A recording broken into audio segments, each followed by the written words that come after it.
अलंकापुरी पुण्यभूमी पवित्र नाथो ज्ञानराजा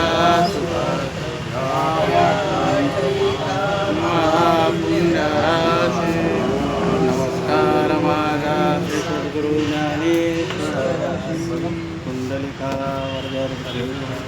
श्री ज्ञानदेव पंढरीनाथ भगवान मौली ज्ञानेश्वर महाराज जगद्गुरु श्री संत तुकाराम महाराज सब संतन की जय। अपने अपने माता पिता की जय।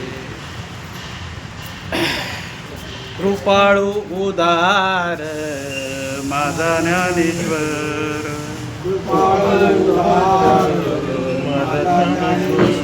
दया नमस्कार वारंवार न पायाती कुळाचा विचार भक्त करुणाकर ज्ञानाबाई बलतिया बावे शरण जात भेटी पडित से तुटी जन्म व्याधी न पायाती कुळाचा विचार भक्त करुणाकर ज्ञानाबाई ज्ञानाबाई माझी अनाथाची माय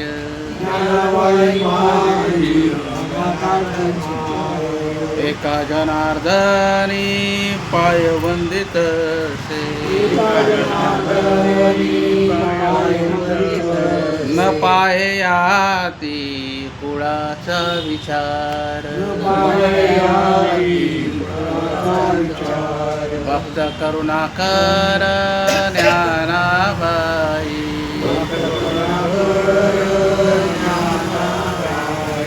नमो सद्गुरु तुकया ज्ञानदीपा नमो सद्गुरु सच्चिदानंद रूपा नमो सद्गुरु भक्त कल्याण मूर्ती नमो सद्गुरु भास्करा मनुष्याकृती रागवे ख्याती केली शिळाशरे सागरे तारी तुका स्वामी हा पूर्ण ब्रह्म प्रकाशी जडी निर्जीवा महाराज हा जन्मला मृत्युलोकी तुझी उपमानाडळे भवसिंधू सीमातिला से तुझे ने अनाकारणे तुका भासला मानवी वेशधारी परिहालिला विग्रही निर्विकार सोहे श्री हरी व्यापकू सर्व जीवा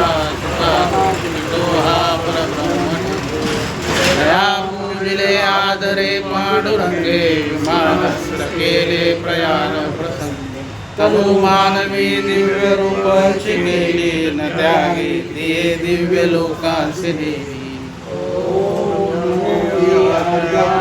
वेद प्रतिपाद्या जय जय देवा गणेशु सकलार्थिमते प्रकाशु निवृत्तिदासु आराधनासिद्धि कामिनी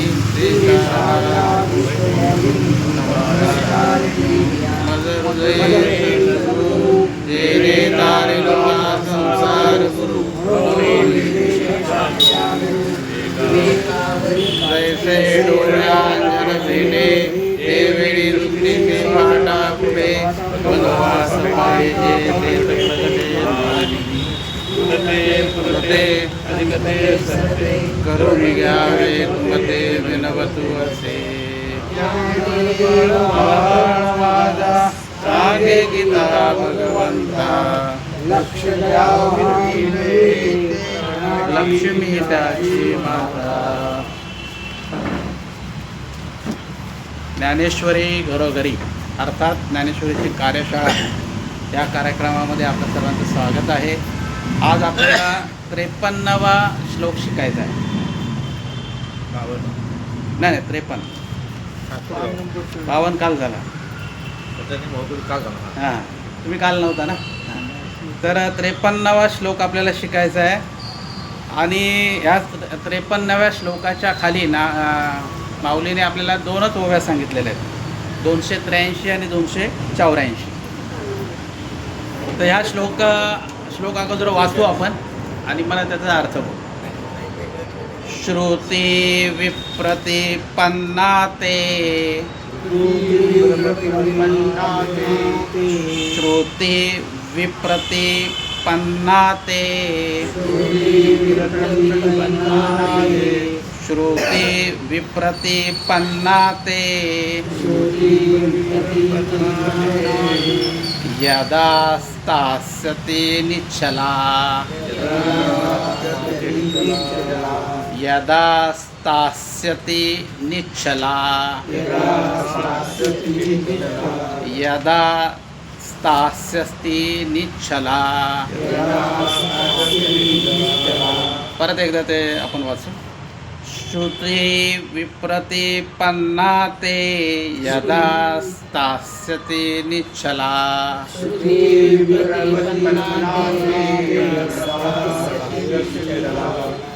समाधावचला बुद्धिस् समाधावचला बुद्धिस् समाधावचला बुद्धिस् तथा योगमवाप्स्यसि तथा योगमवाप्स्यसि तथा योगमवाप्स्यसि. आता पूर्ण आपण श्लोक वाचू. श्रुती विप्रतिपन्नाते यदा स्थास्यति निश्चला समाधावचला बुद्धिस् तथा योगमवाप्स्यसि.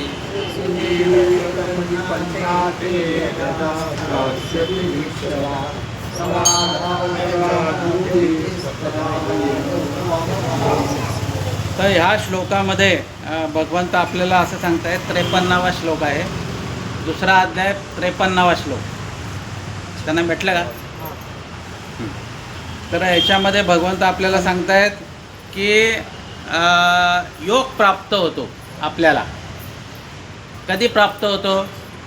तर ते असे म्हणतात भगवंत की श्रुती विप्रतिपन्नाते, म्हणजे आपण वेदामध्ये ज्या श्रुती आहेत त्या श्रुती वेगवेगळे विचार आहेत श्रुतीमध्ये, आणि त्याचं ऐकून आपल्या बुद्धीमध्ये परिवर्तन करायचं आहे आपण. आता श्रुती म्हणजे काय हे महत्त्वाचं आहे. श्रूचा अर्थ आहे ऐकणे, श्रवण करणे. आणि श्रुती म्हणजे काय माहिती आहे का? ऋषींना ईश्वराकडून मिळालेले ज्ञान. जे आपले ऋषीमुनी होऊन गेले त्यांना ज्ञान कोणाकडून मिळालं? ईश्वराकडून. डायरेक्ट परमेश्वराकडून. आणि त्यांनी त्या काय केलेलं आहे ते आम्हाला दिलेलं आहे. बघा पूर्वी काय छपाईचं नव्हतं, कारखाना नव्हता, छपाईचा काही प्रश्नच नाही. मग ते काय करायचे? गुरुकुलाकडून मिळायचं. आणि मुखोद्गत व्हायचं. म्हणजे ह्या पिढीने दुसऱ्या पिढीत ते द्यायचं. बघा आता ते रेखेंनी आपल्याला ते म्हणून दाखवलं ते ऋचा. तर त्या पद्धतीने ते म्हणजे ते बरोबर लक्षात राहणार त्यांच्या स्वर वगैरे. आणि तिसऱ्या पिढीमध्ये म्हणजे छपाई न होता एका पिढीतून दुसऱ्या पिढीमध्ये अशा पद्धतीने ते ज्ञान काय झालेलं आहे? पसरलेलं आहे. आत्तापर्यंत आलेलं आहे. पुढे भगवंत असं काय म्हणतात, काय म्हणतात बघा, यदा स्यास्यति निश्चला, नंतर बुद्धी परमात्म्याकडे निश्चित होते, स्थिर होते. परमात्म्याकडे बुद्धी कधी स्थिर होते, जेव्हा त्याने श्रुतीचा अभ्यास केल्यानंतर. श्रुतीचा अभ्यास त्याचा ऐकायचा आपण, आणि मग श्रुती काय म्हणते त्याच्यानंतर आपण विचार करून आपली बुद्धी काय करायची आहे, स्थिर करायची आहे. आणि पुढे भगवंत असं म्हणतात, समाधा वचला बुद्धीस, बुद्धी एका ठिकाणी स्थिर होते आणि त्याला समाधी म्हणतात. समाधी दुसरी तिसरी काय नाही आहे. आपलं जे मन आहे ना ते अस्थिर आहे. हां, एकाग्रताच म्हणजे समाधी, कॉन्सन्ट्रेशन त्याला इंग्रजी असं म्हणतात. ते एकदा का बुद्धीने एकाग्रता साध्य केली तर काय होतं, सगळ्या गोष्टी होतात. बघा, एखादा खेळाडू खेळतो, बॅटिंग करतो वगैरे, आणि नंतर मग काय होतं, तो चांगले फटके वगैरे मारतो, चांगले रन्स बनवतो, पण मध्ये व्यत्यय येतो, ड्रिंक होतं, कधी कधी ड्रिंक किंवा टी टाईम होतो.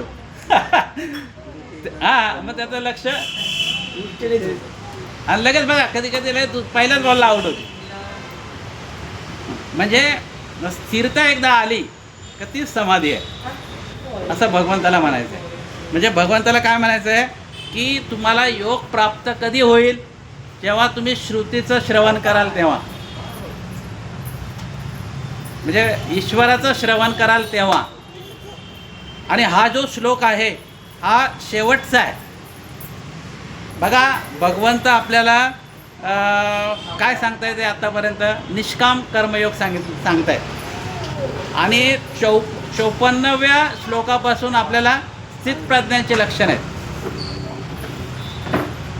आणि हा म्हणजे निष्काम कर्मयोगातला शेवटचा श्लोक आहे. म्हणजे 5 प्रकारचे टॉपिक आहेत या दुसऱ्या अध्यायामध्ये. पहिला टॉपिक कुठला आहे, 1 ते 10 मध्ये अर्जुनाची स्थिती सांगितलेली आहे, त्याचं मनस्थिती सांगितलेली आहे. नंतर मग भगवंत त्याला उपदेश द्यायला सुरुवात करतात. मग ज्ञानयोग सांगितला, मग त्याला काय सांगितलं आहे, शास्त्रबुद्धी सांगितलेली, म्हणजे स्वधर्म सांगितला. आणि स्वधर्मानंतर आता काय सांगता येते त्याला, निष्काम कर्म. आणि निष्काम कर्मयोगचा त्याचा शेवट आहे आज. बघा, त्यांनी सुरुवात कशी केलेली आहे निष्काम कर्मयोगाला, बुद्ध्या युक्तो यया पार्थ कर्मबंधन प्रहस्यसी. तू जर का समत्व ठेवलं तर तू कर्मबंधनातून काय होशील, मुक्त होशील. इथून सुरुवात आहे आणि शेवट आहे समाधीकडे. म्हणजे आपला प्रवास हा अस्थिरतेकडून स्थिरकडे जायचं. आता आपल्याला, आपण आता अस्थिर आहोत, ते आपल्याला काय करायचं आहे, स्थिराकडे जायचं आहे. आणि एकदा बुद्धी स्थिर झाली तीच तुम्हाला समाधी आहे. समाधी दुसरं काही नाही आहे. आणि त्याचीच योग प्राप्ती म्हणजे तीच आहे, दुसरी कुठलीही योग प्राप्ती नाही आहे. आता हे रामदेव महाराज आहेत ना, जातात ते आपल्याला योग शिकवतात. तो आपल्या शरीरात व्यायाम येतो. पण खरा योग हा आहे की तुम्ही समाधीच्या स्थितापर्यंत जाणे. काल आपण भगवंताने काय सांगितलं आपल्याला, मोरे साहेब, कालच्या श्लोकात काय सांगितलं? काय नाही सांगितलं? अस्थिरता. नाही, काल बघा एक त्याच्यावर तुम्ही थोडं मत पण मांडलं होतं. नाही, मी तुम्हाला काय सांगितलं की वैराग्य कधी येतं माणसाकडे, तेव्हा तुमचं उत्तर असं होतं की म्हातारपण येतं. कालचा विषय झाला ना आपला.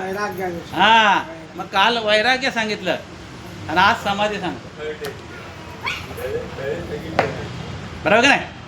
एवढा विचार ह्या श्लोकामध्ये आहे. प्रत्येक श्लोकामध्ये वेगवेगळा विचार आहे. आणि तुम्ही मागे म्हटले होते की आपल्याला काही ते पटत नाही, काही गोष्टी. म्हटलं कारण ज्ञान हे पटत नाही, कारण ते पचत नाही ना आपल्याला.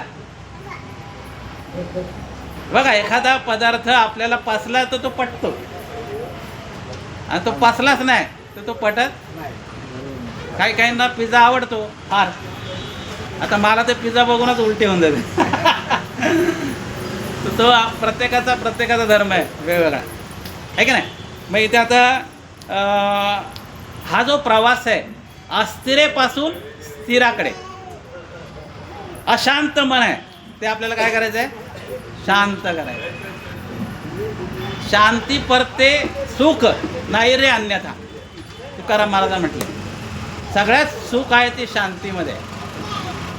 तुम्ही जेवढं अशांत राहणार तेवढं तुमचं ब्लड प्रेशर वाढणार. सारखं चिंतन झालं आपण एका दुसऱ्याची हां, तर तुमची बुद्धी थोडं साईडला जातं. आणि बघा एक एक श्लोकामध्ये, आता त्याच्या अगोदरच्या श्लोकामध्ये भगवंताने सांगितलं की स्थिर व्हायचं असेल तुम्हाला तर माझीच भक्ती करावी लागेल. म्हणजे आपली बुद्धी स्थिर केव्हा होईल, जेव्हा आपलं मन भगवंताच्या पायाकडे राहील तेव्हा. आता कोठे धावे म्हणा तुमचे चरण देखलिया, भाग गेला सीना गेला अवघा झाला असे आनंद, तुकाराम महाराज म्हणतात. म्हणून आपलं मन कुठे लावायचं, आपण भगवंताच्या चरणाची इथे लावायचं. मग आपोआप तुमचं मन स्थिर होणार. आणि एकदा का स्थिर झालं की तुम्हाला समाधी लाभणार, आणि समाधी लाभली का शांती लाभणार. आणि हाच खरा योग आहे जीवनाचा. बघा, शांतीसाठी कुठेही जायची गरज नाही आपल्याला. कुठल्याही महाराजाकडे, बुवाकडे, स्वामीकडे, अण्णाकडे, काय असेल ते नावं त्यांची, आपल्याच घरी आहे, आपल्याच हृदयात आहे सगळा आनंद. फक्त तो प्रगट करायचा आहे आपल्याला. आणि ही सगळी पार्श्वभूमी आहे. आपल्याला जर का आनंद प्रगट करायचा असेल तर 39 ते 53 श्लोक आपण दररोज मनन केलं पाहिजे. तर आपण ठरवलं पाहिजे आपल्याला समाधी कशी मिळेल, आणि त्याचं चिंतन आपण केलं पाहिजे. ठीक आहे. त्याच्यानंतर वेगवेगळ्या श्रुतीच्या वचनाचा अभ्यास करून आपण आपली बुद्धी काय करायची, स्थिर करायची, असा या श्लोकाचा अर्थ आहे. आणि कृपया तुम्हाला मी सांगतो की माझा काय म्हणजे आपला संस्कृतचा माझा एवढा अभ्यास नाही आहे. तर काही वेळेला काही शब्द थोडं मागे पुढे किंवा बरोबर उच्चारले जाण्याची शक्यता दाट आहे. तर ते तुम्ही नाही तर तुम्ही मला ते क्षमा करा. मी वडिलांना असं म्हणायचं बरं का, म्हणजे जेव्हा ज्ञानेश्वरी वाचायचो ना तेव्हा मला पण ते तेव्हा तर पहिलं यायचंच नाही.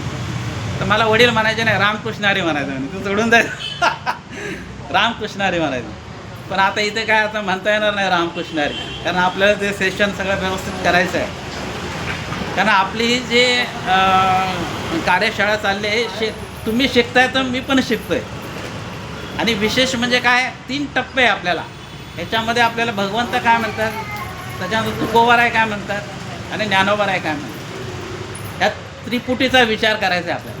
आणि आपल्याला थोडं थोडं पुढे जायचं आहे. आणि काहीतरी समजलं आपलं तर आपलं भाग्यच आहे की नाही. चला आता पुढे 283 क्रमांकाची ओवी काढा. दुसरा अध्यायामध्ये 53 श्लोकाच्या खालची ओवी मिळाली. इंद्रियाच्या संगती जिये पसरू होतसे मती, ते स्थिर होईल मागुती आत्मस्वरूपी.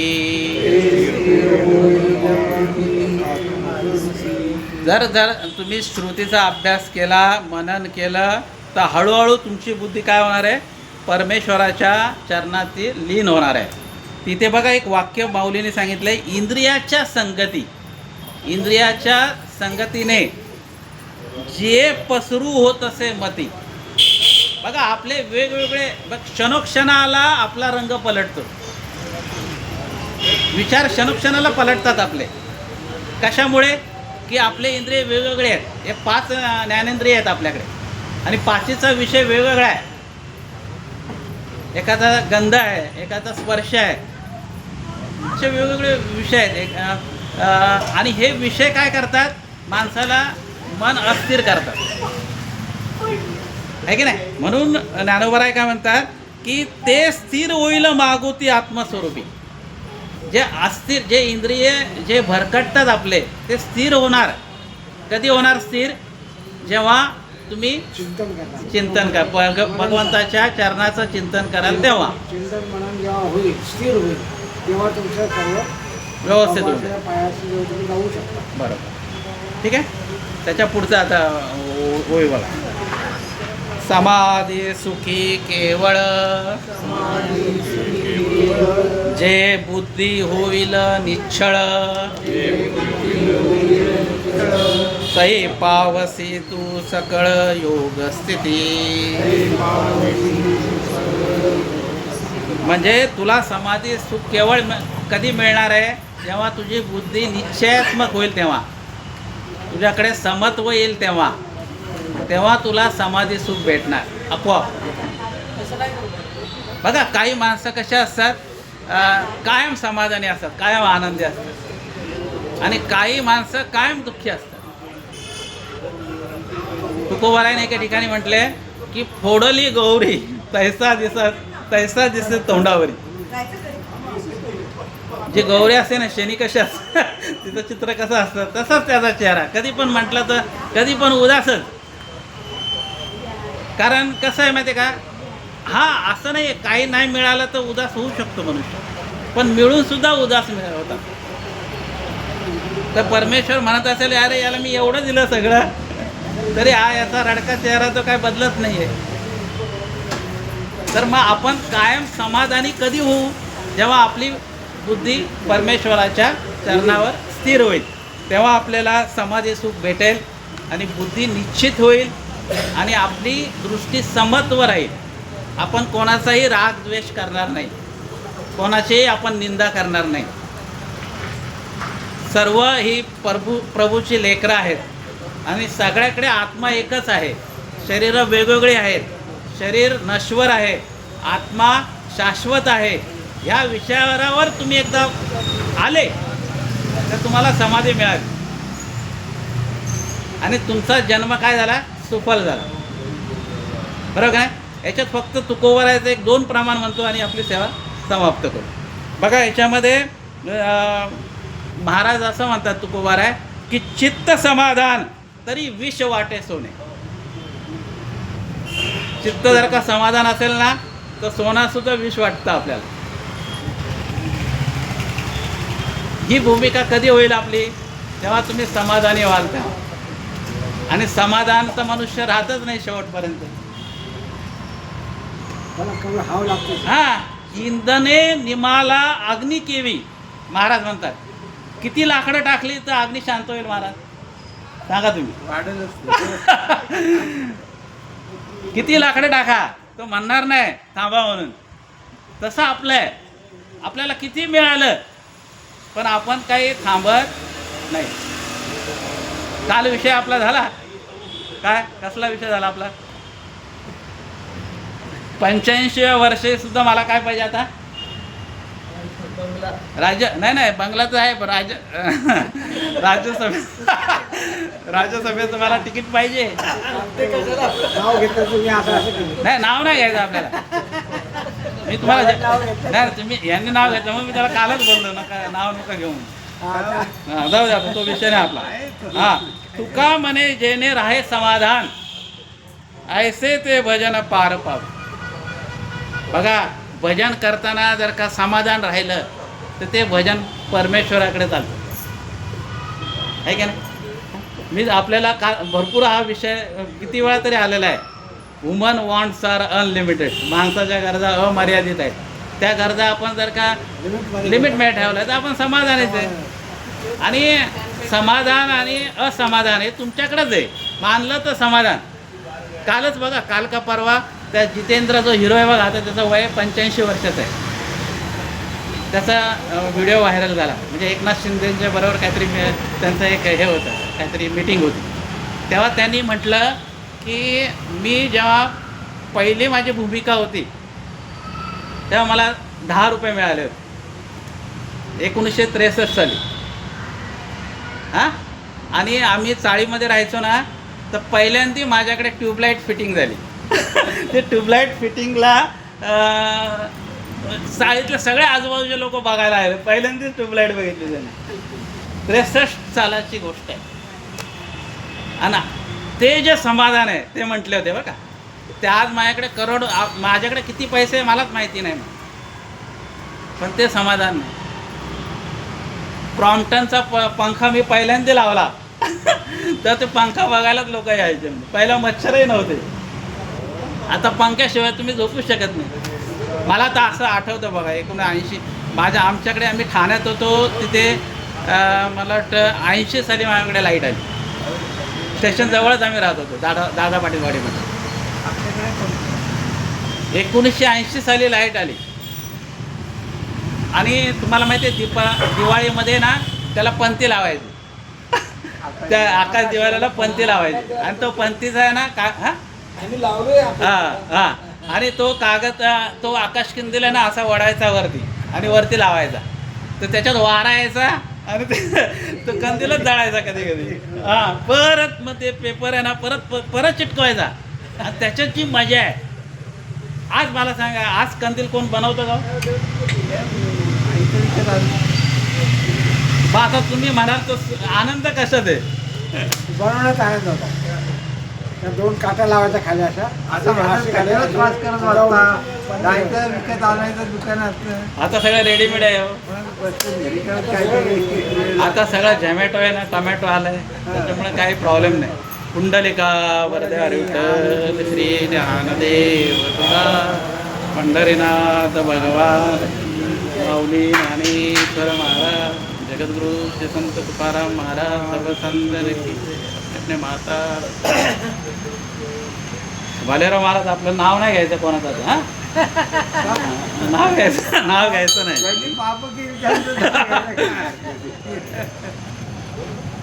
श्री अनंता मधुसूदना जगव्यापका जनार्दना,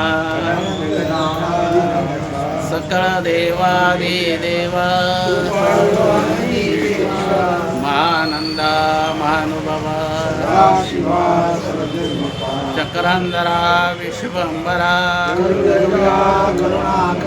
सहस्रपदा सहस्रकरा, कमलनयना कमलापती, भवतारिका धरिका श्रुती, अगहे सगुणा निर्गुणा, वसुदेव देवकी नंदना, काला लोटांगणी, हेची करीतसे विनवणी, सकळ देवादी देवा, महानंदा महानुभवा, आता विश्वात्मके देवी दोषोनी मदद्यावे पसायचा नाही, वेंकटी सारो सयास कर्मी वाढो, भूता परस्परे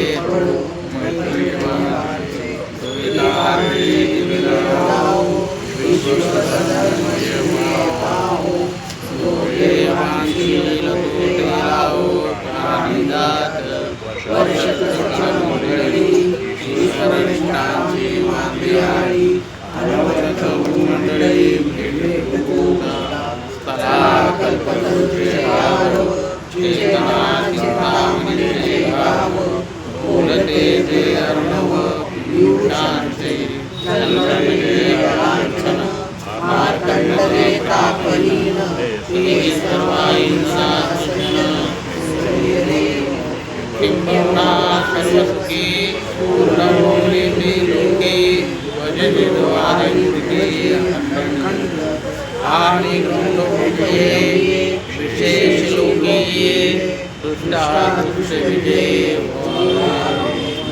तमने श्री विश्वेश्वराहो, आओ दान बसाहो, एने बरे ज्ञान देवो, एने बरे ज्ञान देवो, एने बरे ज्ञान देवो. हरि ओम. शांती शांती. एक सूचना आहे की उद्या आपल्याला आहे ना 54वा श्लोक नाही घ्यायचा आहे, आपल्याला 39 ते 53 याची रिव्हिजन करायची आहे. म्हणजे थोडक्यात सर्व आपण आत्तापर्यंत आपण काय अभ्यास केला निष्काम कर्माचा, तो आपण थोडक्यामध्ये आपण त्याचं चिंतन उद्या करायचं आहे आपण. मग आपण येताना काय करायचं, 39 ते 53 वाचून यायचं आहे श्लोक हां.